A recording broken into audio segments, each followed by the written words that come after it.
it's me again, Wella, and today I am here to take you to another house tour, this time of the beautiful Christina. The default Christina has 3 bedrooms, a floor area of 90 square meters, and requires a minimum 84 square meters in lot area. But this one, the one that we're featuring now, is slightly modified by our client. Now, if you are as curious as I am to see the changes happening inside, then come follow me.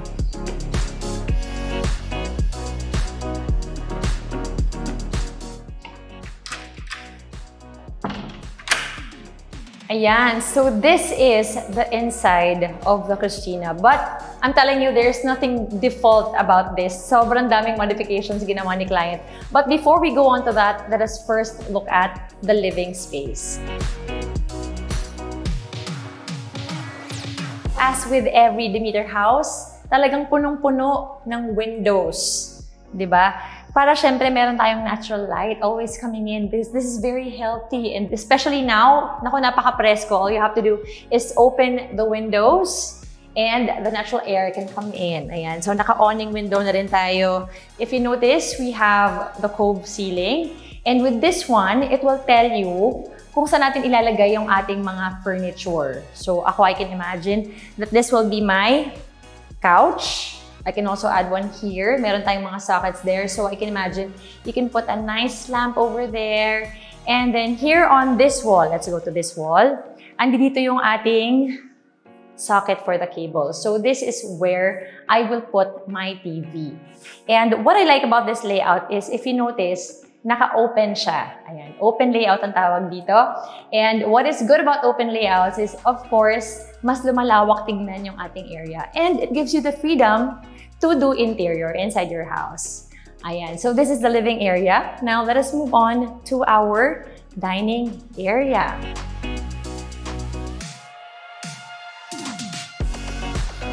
So this is the dining area. If you notice, we did a drop ceiling as opposed to the cove ceiling dun sa sala. Now, this one, sa default pa lang, you can request for this one and it's absolutely free. Pero syempre, wala pang ating light fixture, di ba? But the pin lights are already included. Ayan, so this is where I will put my dining area, directly across from the sliding door. Later on, we will go to that. We will take a tour around the vicinity. But before we go there, punta naman tayo sa ating kitchen.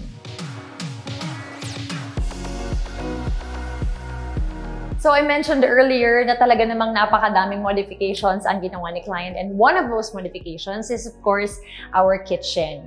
Because from 90 square meters, this is now 123. Okay? And of course, what they did is dinagdagan nila ng floor area dito sa left side. Kaya naman din lumaki ang ating kitchen. But ang kasama talaga sa ating default is this counter. So it's one counter, one huge counter. Kasama na rin syempre ang ating mga shelves where you can put all your pots, your pans, your baking materials, equipment, you know, your dilata, your chips, all of that whatsoever. And then we also have our bottom cabinets that are tiled na rin. O, di ba, mind you, pati yung inside naka-tiles. Talaga namang napakadami mo nang malalagay. And also included is our faucet. Ayan, so high-tech na siya. It's bendable. Very nice. This is one of the things that I really love about the kitchen. And as I mentioned, dinagdagan natin siya ng shelves. So these are not really included in the default, but you can request for that during planning stage pa lang. Just like what our client did, nag-request siya ng drawers. Ayan, so meron tayong drawers. This is where we will put our range hood and our stove. Meron tayong provision for saksakan. And I can only imagine that this is where we will put our fridge. As you can see, may nalampasan pala akong door.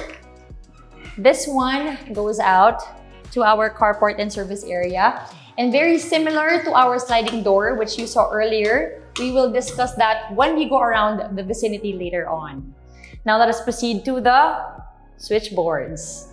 Ayan, talagang sobrang gusto ko tong switchboards na to. Very convenient siya for me and very purposeful. Kasi what they did is they divided everything in by floor. And then I noticed also na nakahiwalay pala yung breakers for the AC. You know, I didn't know that until today. Na kailangan pala ng separate na breakers ng AC because hindi nga naman kakayanin yung load. And if you connect them together, ang mangyayari is pag nag-short yung isa, pwedeng mag-short lahat, di ba? Very dangerous. So this one is a very, very nice safety feature. Alright, so now let us move on. Another modification of a client to the default CRISTINA is a guest bedroom. So nag-add siya ng guest bedroom here at the ground floor. Now let's see anong itsura sa loob.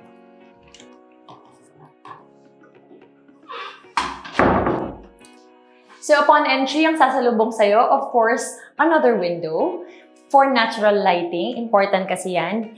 And then, another feature of this room is marami siyang saksakan. Ayan, meron tayong saksakan dyan. Now, the built-in cabinets are already included in every default rooms. Okay? So ayan, meron na siyang cabinet and drawers. Now, the cabinets, you can actually opt to put this anywhere you want. Now, our client just chose this area, but definitely you can put it anywhere you want. Okay? Actually, pwede nga din na hindi siya nakadikit sa wall. At least that way, movable siya. Di ba? Pwede natin iurong-urong. Now, another feature that I want to point out is the cove ceiling. Ayan. So again, wala pa po tayong fixture. You can choose whatever fixture you like upon turnover. Now, let's go out and check out the other features outside, but still on the ground floor. Come on. So now let's move on to the understair powder room. So 3 steps down, no effort at all, diba? Tip tayo eh. Alright, so this is the powder room. And to be honest, for me, this is no longer a powder room kasi meron na siyang kasamang telephone shower, meron na tayong toilet, meron na rin tayong faucet, and again, kasama na po sa ating standard or sa default natin ang accent.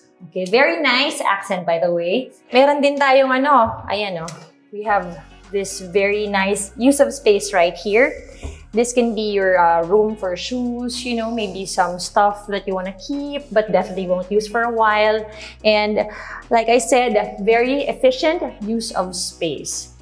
So that concludes the tour of the ground floor. Now I am very excited to see what's in store for us on the second floor. Now come on. They're nice.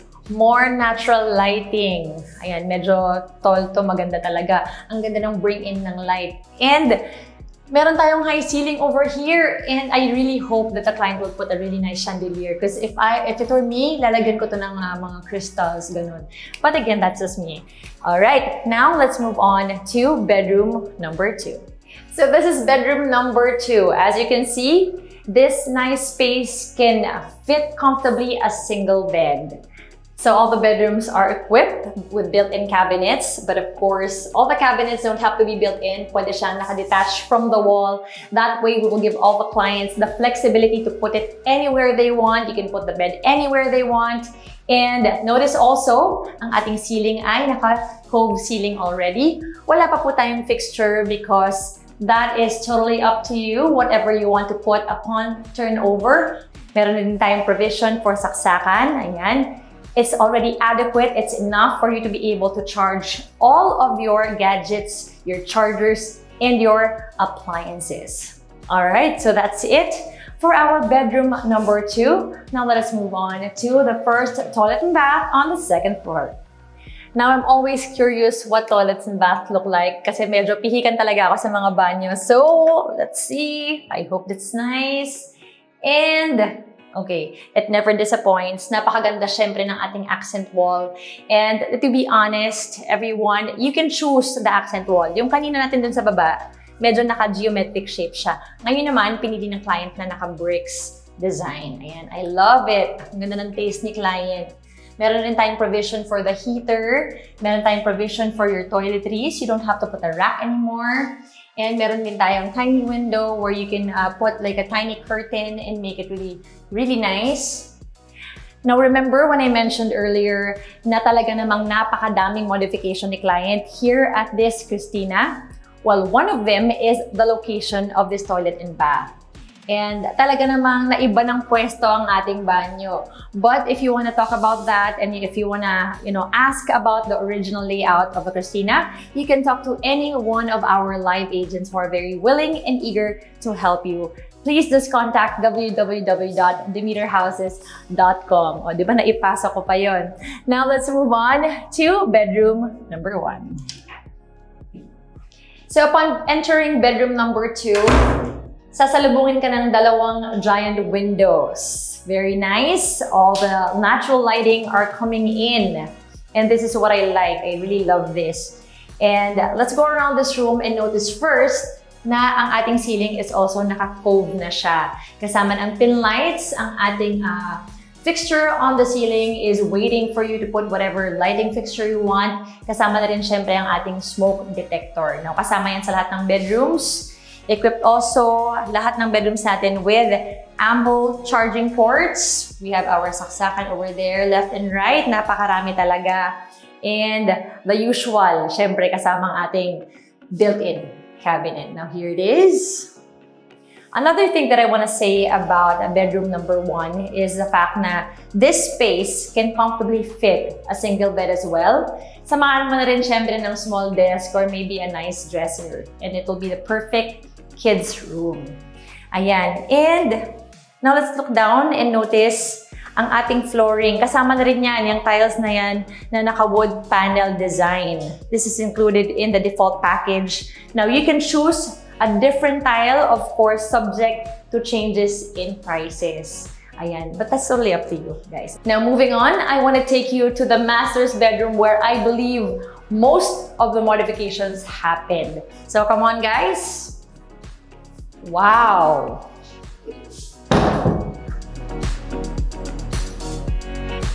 Grabe, ang laki ng master's bedroom na to. Like I mentioned earlier, this is where a lot of the modifications happened, and one of the major ones is the fact na pinalaki siya. So this room can comfortably fit a king-size bed, and talaga namang marami ka pa rin malalagay. Pwede ka maglagay dito ng console table. Diyan mo ilagay ang mga iyong gaming consoles, maybe your players if you still use them, your TV right here. Nandito na rin ang ating cable socket or cable plug. Meron tayong provision for saksakan. And to be honest, you can still put so many things and there will still be enough space for many others. Alright, so if you notice, nilagay na rin dito ang ating closet. Now, as for me, I would not want to put this anywhere else. This is perfect where it is. So, this is slightly bigger than the ones in bedroom 1 and 2. Mas marami siyang doors and mas marami din siyang drawers. Ayan. Alright, so of course, syempre malaki yung kwarto, malaki rin ang ating windows. Very nice. Like I always say, natural lighting is the best. I will put maybe Roman shades right here. Meron din tayong lighting here, the windows right here. So for symmetry, nilagyan natin ng dalawa. Now, you don't have to use your imagination to know that this is where your bed should go. Ayan, sa gitna niyan. Ayan, meron din tayong saksakan dito because I can imagine that mommy and daddy will want to charge their phones, their gadgets. And syempre, naka-cove ceiling na din tayo. Andyan din ang ating mga pin lights, our lighting fixture waiting to be attached, and we have our smoke detector. Syempre, naka-wood tiles na rin tayo. Diba, kasama na yan. Now, another major modification is the fact na nilagyan na natin ng toilet and bath ang master's bedroom. Because the default CRISTINA, isa lang po ang bathroom for the whole second floor. But for privacy purposes maybe, si client opted to have their own toilet and bath. Let's see how big this is, okay? Wow! O, diba? Syempre malaki yung kwarto. Nilakihan din yung banyo. Hindi nagpatalo yung ating toilet and bath. So it's huge, for me, all it needs is an enclosure. Now you can request that upon planning stage and we'll be happy to put that for you for a fee, of course. Ayan, meron rin tayong faucet over here, shower over there. May provision din for heaters. And of course, hindi mawawala ang ating accent wall. If you've seen any of our previous videos, then you will know that all Demeterland houses have the same items inside the house. And ang kulang na lang po natin at hindi natin na-feature ay, of course, the balcony. So let's see what's behind this door.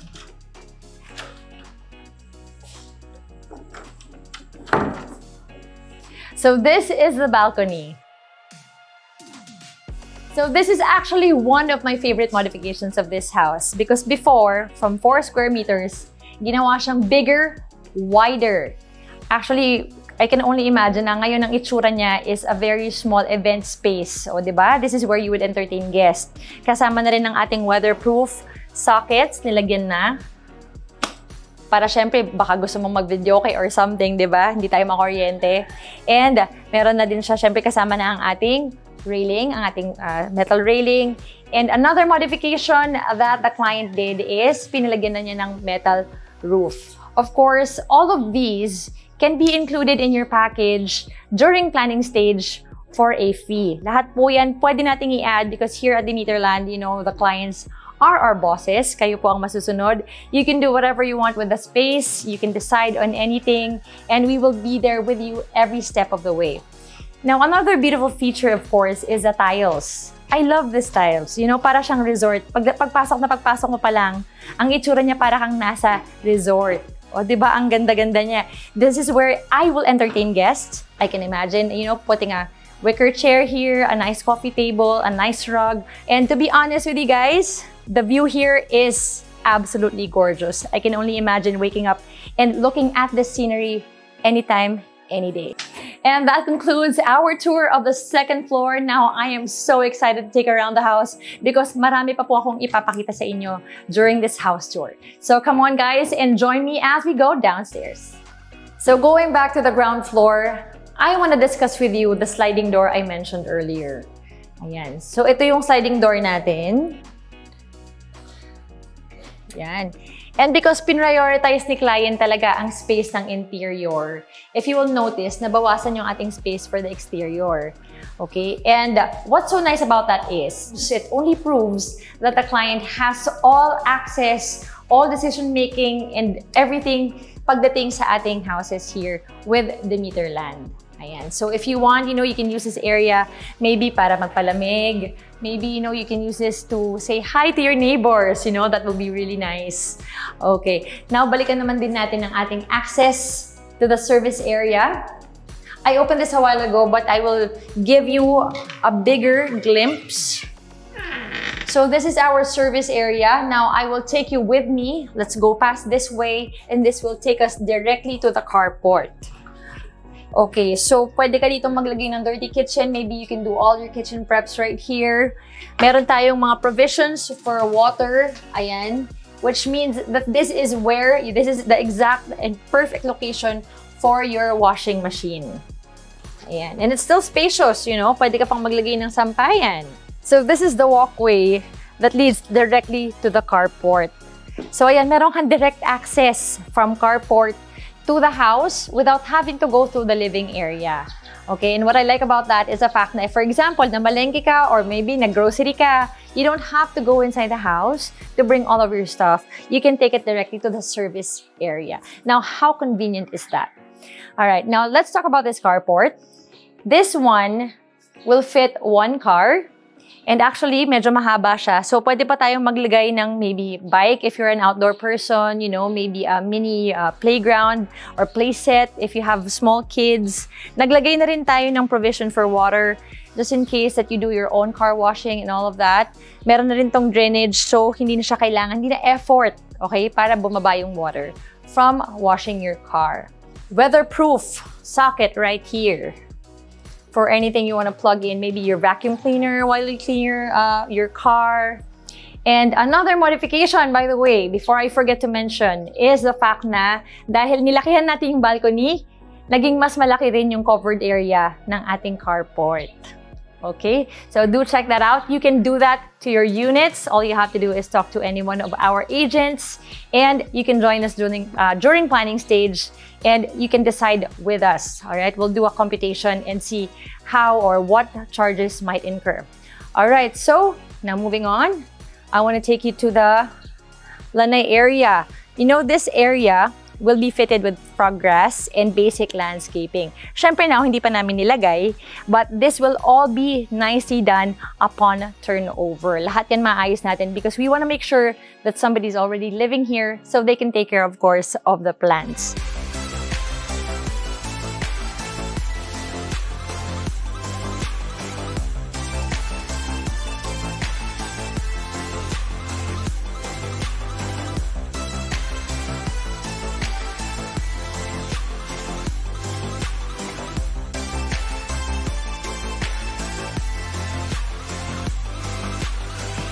And there you have it, the tour of the slightly modified CRISTINA.